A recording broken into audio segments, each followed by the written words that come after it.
발표 시작하겠습니다. 안녕하십니까. 국립낙동강 생물자원관 발전방안 제안 발표를 맡은 경영학과 2학년 권수민이라고 합니다. 국립낙동강 생물자원관은 생물 다양성 보존과 세대 환경 교육이라는 중요한 역할을 수행하고 있지만 새로운 콘텐츠 부족과 낮은 인지도 등 여러 과제도 함께 안고 있습니다. 이에 저희 조는 국립낙동강 생물자원관의 현황을 분석하고 관람객 유치와 인지도 향상을 위한 발전 방안을 도출했습니다. 발표는 먼저 배경을 설명한 뒤 현재 국립낙동강 생물자원관이 가지고 있는 발전 과제를 살펴보고 해결 방안과 기대 효과 순으로 설명하겠습니다. 먼저 배경입니다. 최근 관광 산업의 가장 큰 변화 하나는 체험형 콘텐츠 수요의 증가입니다. 과거에는 관광지에서 단순히 구경하고 사진을 찍는 것이 중심이었다면 최근에는 관광객이 직접 참여하고 경험할 수 있는 콘텐츠를 더욱 선호하고 있습니다. 실제로 국립 경주 어린이 박물관에서도 만들기 체험, 실습 프로그램, 참여형 이벤트 등을 확대한 후 2015년 10만 명이었던 관광객이 2019년 32만 명으로 증가하였습니다. 이러한 체험 요소는 방문객 만족도와 재방문율을 높이는 다양한 요소로 작용하고 있습니다. 또한 생태 환경 교육에 대한 관심도 꾸준히 증가하고 있습니다. 환경오염, 기후변화, 생물 다양성 감소와 같은 문제가 사회적으로 중요하게 다뤄지면서 환경 교육의 필요성이 더욱 강조되고 있습니다. 2022년 교육부 자료에 따르면 생태 환경 교육의 중요성을 강조하고 있으며 학생들이 자연과 생물의 가치를 이해하고 환경 보호 의식을 함양할 수 있도록 다양한 교육 활동이 이루어집니다. 국립낙동강 생물자원관은 생물 다양성 보존과 환경 교육을 주요 역할로 수행하는 기관인 만큼 이러한 사회적 변화는 국립낙동강 생물자원관이 단순 전시시설을 체험형 관광시설로 성장할 수 있는 좋은 기회라고 생각합니다. 다음은 발전 과제입니다. 저희 조는 국립낙동강 생물자원관의 발전을 위해 세 가지 과제를 도출하였습니다. 첫 번째는 새로운 콘텐츠 부족입니다. 국립낙동강 생물자원관은 다양한 전시와 교육 프로그램을 운영하고 있지만 관람객들이 이것 때문에 꼭 방문하고 싶다고 느낄 수 있는 대표 콘텐츠 상대적으로 부족한 상황입니다. 최근 문화시설들은 단순 관람 중심에서 벗어나 체험과 참여를 강조하는 방향으로 변화하고 있습니다. 하지만 현재 관람과 교육 중심 프로그램의 비중이 높아 젊은 세대와 성인 관람객의 관심을 끌기에는 다소 한계가 있다고 판단됩니다. 그리고 정기적인 기획 전시나 화제가 될 만한 프로그램이 비교적 적어 재방문을 유도하는 데에도 한계가 있습니다. 따라서 관람객들에게 새로운 경험을 제공할 수 있는 차별화된 콘텐츠 개발이 필요합니다. 두 번째는 새로운 관람증 유치 필요입니다. 현재 국립낙동강 생물자원관의 주요 관람객은 어린이를 동반한 가족 단위 방문객과 학생 단체 관람객입니다. 하지만 성주시는 지속적인 인구 감소와 고령화가 진행되고 있어 지역 주민만을 대상으로 한 관람객 확보에는 다소 어려움이 있습니다. 특히 대학생과 청년층 그리고 성인 관광객들이 자발적으로 방문할 수 있는 동기가 부족한 상황입니다. 만약 성인층도 흥미를 느낄 수 있는 체험 콘텐츠와 전시 프로그램이 확대된다면 관람객층의 다양화가 가능하고 장기적인 성장에도 도움이 될 것입니다. 세 번째는 낮은 인지도입니다. 국립낙동강 생물자원관은 국내 유일의 담수생물 전문 국가기관이라는 중요한 의미를 가지고 있습니다. 그러나 일반 대중에게는 기관의 존재나 역할이 충분히 알려져 있지 않은 상황입니다. 실제로 국립낙동강 생물자원관은 개관 이후 4년간 누적 관람객 6만 명을 달성하였지만 국립중앙박물관이 약 6개월 만에 1만 명의 관람객을 기록한 것과 비교하면 상대적으로 낮은 수준입니다. 물론 기관의 성격이 다르기 때문에 단순 비교에는 한계가 있지만 전국적인 인지도 측면에서는 여전히 개선의 여지가 필요합니다. 시설과 콘텐츠를 보유하고 있더라도 사람들이 존재를 알지 못한다면 실제 방문으로 이어지기 어렵습니다. 이러한 문제점들은 결국 신규 관람객 확보와 지속적인 성장에 한계로 작용할 수 있습니다. 따라서 저희 조는 콘텐츠 경쟁력 강화와 관람객 확대를 목표로 세 가지 해결 방안을 제안하겠습니다. 첫 번째 해결 방안은 박제 제작 체험 프로그램입니다. 현재 국립낙동강 생물자원관에는 다양한 생물 표본과 박제가 전시되어 있지만 관람객이 직접 제작 과정을 경험할 수 있는 프로그램이 없습니다. 저희는 성인을 대상으로 하는 신규 박제 제작 체험 프로그램을 운영하는 방식을 제안합니다. 물론 실제 동물을 이용한 박제 제작이 아니라 위 그림과 같이 인공 외피를 선택한 뒤 골격과 형태를 직접 제작합니다. 솜을 채워 실제 박제와 유사한 형태를 만들고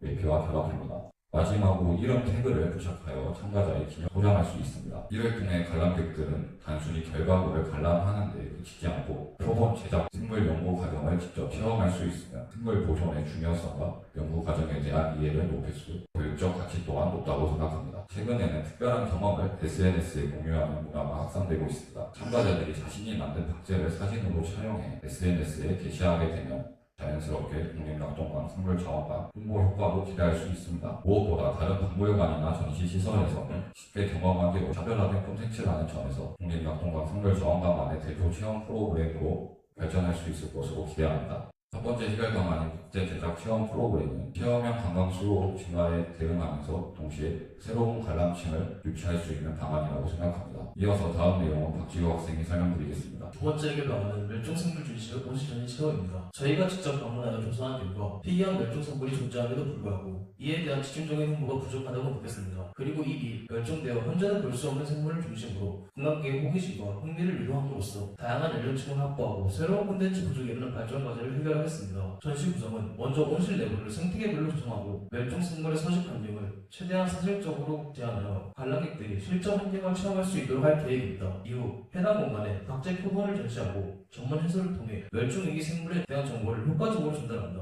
마지막 세 번째 해결 방안은 새로운 홍보 전략의 도입입니다. 그중 오프라인 전략으로는 지역 축제 참여를 통한 인지도 확대가 있습니다. 그렇다면 왜 지역 축제 참여가 필요할까요? 현재 국립낙동강 생물자원관의 오프라인 홍보는 다소 미미한 상황입니다. 반면 상주시 대표 축제에는 연간 약 12만 명 이상의 외부 관광객이 방문하고 있어 이 축제에 참여하게 된다면 기관을 효과적으로 홍보할 수 있는 좋은 기회가 됩니다. 그렇게 된다면 축제 방문객을 자연스럽게 잠재 관광객으로 유도할 수 있다는 장점이 있습니다. 운영 방식으로는 축제 테마와 생물 박제를 결합한 전시 공간을 조성하고 축제장 내 유동인구가 많은 중앙관에 홍보 부스를 운영할 계획입니다. 더하여 방문 연계 이벤트와 할인 프로그램을 함께 진행하여 전 기관 방문을 유도하고자 합니다. 예를 들어 상주 세계 모자 페스티벌에서는 박제 작품을 전시하며 관람객 안심을 이끌어냅니다. 우리나라 전래사나인 도깨비 감투 연기를 활용하여 도깨비 감투를 쓴 아이 동물들이 숲속에서 작은 모임을 가지는 장면을 연출합니다. 보시는 바와 같이 둘러앉은 동물들은 생물 박제로 구성하고 나무 뒤에 숨어있는 아이들은 모란 축제에 온 관객들이 모자를 쓴 아이가 돼 동물의 모임을 엿듣는 방식으로 몰입을 유도합니다. 마치 동화 속 세계에 들어온 듯한 경험을 할 수 있고 자연스럽게 기관을 인식하게 됩니다. 상주 국방축제에서는 우리나라 전래 동화인 햇님 달림을 활용한 이야기 전시를 운영합니다. 햇님 달림 이야기 속에서는 떡을 좋아했던 호랑이의 모습을 곶감을 좋아하는 모습으로 바꾸어 관람객이 전래동화의 한 장면을 직접 체험할 수 있도록 구성하였습니다. 전래동화 이야기와 상주 국방축제의 콜라보로 관람객의 재미를 만들고 무서울 수도 있는 호랑이 박쥐를 친근하게 접근하여 기관과 축제를 한 번에 홍보합니다. 다음으로는 온라인 홍보 전략입니다. 현재 인스타그램 게시물은 다양한 정보가 혼재되어 있어 콘텐츠의 집중도가 낮고 연구 활동이나 연구원들의 이야기가 충분히 알려지지 않고 있습니다. 이를 해결하기 위해 연구원들의 일상을 네컷 만화 콘텐츠로 제안하는 방법을 제안합니다. 일상적으로 표본을 정리하는 모습, 연구원들이 담수를 분석하는 과정, 새로운 생물을 발견하는 순간의 감동들을 일상 만화 형식으로 소개하고 여기에 마스코트를 함께 등장시켜 콘텐츠 통일성과 브랜드 이미지를 변화합니다. 먼저 인스타그램 계정을 목적에 따라 구분하여 운영합니다. 공식 계정에서는 행사 및 전시 안내, 교육 프로그램 홍보, 이벤트 공지 등 주요 정보를 제공하고 연구 스토리 계정에서는 연구원 일상 콘텐츠와 생물 연구 과정, 네컷 만화 등을 게시합니다. 이후 정기적인 업무들을 통해 꾸준히 정보를 제공하고 정기적인 요일에 연구 스토리 콘텐츠를 게시하고 이용자들이 지속적으로 관심을 가질 수 있도록 합니다. 또한 SNS 전담 인력을 배치하여 콘텐츠를 상시 제작 관리함으로써 계정의 활성화와 홍보 효과를 높이고 추가적인 지역 일자리 창출에 이루어지 합니다. 이를 통해 국립낙동강 생물자원관의 전문성과 친근한 이미지를 동시에 전달하고 더 많은 방문객 유입으로 이어질 계획입니다. 마지막으로 지금까지 제안한 해결 방안을 PK 전략으로 정리해보겠습니다. 첫 번째로 플럭 전략입니다. 기존 단순 관람형 전시대에서 벗어나 박제 제작 체험 프로그램을 운영하여 관람객이 능동적으로 참여할 수 있게 만듭니다. 더해 멸종생물을 중심으로 한 온실 전시 체험을 통해 시각적 몰입감과 스토리텔링을 강화한 콘텐츠를 제공합니다. 두 번째는 플레이스 전략입니다. 국립낙동강 생물자원관의 지리적 한계를 극복하기 위해 상주축제 현장에 홍보 부스를 운영합니다. 이를 통해 관람객이 직접 찾아오는 방식에서 벗어나 기관이 먼저 찾아가는 마케팅을 실현하고 국제 방문객이 자연스럽게 국립낙동강 생물자원관을 방문할 수 있도록 접점을 확대한다. 세 번째는 프라이스 전략입니다. 지역 축제와 연계한 할인 혜택을 제공하여 관람객의 심리적 심리적 불안감을 줄이고 방문을 유도합니다. 마지막은 프로모션 전략입니다. 연구원 일상 네컷 만화와 같은 스토리텔링 콘텐츠를 활용하여 젊은 층을 대상으로 SNS 홍보를 강화하고 보다 효과적이고 체계적인 디지털 마케팅을 추진합니다. 기대 효과입니다. 기대 효과는 크게 세 가지입니다. 첫째, 지역 경제 활성화와 방문객 연령층 다양화입니다. 전국 단위 신규 관람층 유입으로 상주시 인구 감소를 내수 한계를 극복하고 활력을 불어넣을 수 있습니다. 둘째, 차별화된 생태 관광 브랜드 구축과 인지도 향상입니다. 기존의 정제된 이미지를 탈피하고 능동적이고 트렌디한 국립낙동강 생물자원관으로서의 강력한 브랜드 이미지를 확립합니다. 셋째, 생태 환경 교육 기능 강화입니다. 멸종생물 전시와 체험 콘텐츠를 통해 생물 다양성 보존을 높이고 생태 교육 기관으로서의 교육적 역할과 공적 가치를 강화합니다. 결론적으로 저희가 제안하는 전략은 단순한 홍보를 넘어 방문객 증가, 지역 경제 활성화, 그리고 생태 교육 기능 강화로 이루어지는 선순환 구조를 만들어낼 것으로 예상합니다. 이상으로 발표를 마치겠습니다. 경청해 주셔서 감사합니다. 질의응답 시간을 갖도록 하겠습니다. 코멘트만 조금 이게 박제 제작은 실제로 강사가 전문적인 강사가 있어야 되고 그다음에 재료도 없고 그다음에 약간 물리적인 문제, 표본 확보의 문제, 법적으로 적합한 그런 것도 조금 필요하긴 하거든요. 관람객들을 끌어들이는 교육은 약간 하다는 생각이 들고요. 그다음에 이제 멸종 조류를 이제 전시 온실에서 전시를 한다고 하셨는데 실제로 온실은 이렇게 습도가 굉장히 온도도 높으면 후약 표본 같은 경우는 우리나라에 2마리밖에 성장관 쇼케이스를 쓰더라도 표본이 안정적으로 전시하기에는 굉장히 불리한 건 실에서 쇠를 전시하는 조금 적합하지 않다고 생각합니다. 지금 이렇게 보면 이제 우리 자원관 사진이 있는데 실제로 우리 자원관 사진은 굉장히 쉽게 구할 수가 있거든요. 근데 AI를 통해서 이렇게 자원관 사진을 그리다 보니까 약간 사진이 다른 사진이 있어요. 약간 합성된 사진이 들어가 있는 게 조금 아쉽지 않을까. 제가 질문을 하나 드리면 이 멸종시나 온실 전시 체험이라고 하셨는데 이게 온실 하나의 생태계별 테마를 했다면 실제로 조금 습도가 동일할까요?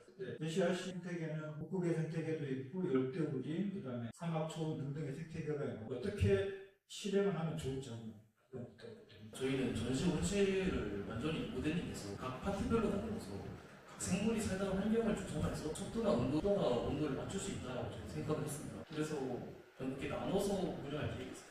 혹시 코멘트나 더 이상의 질의응답 있으시면 다음 쪽으로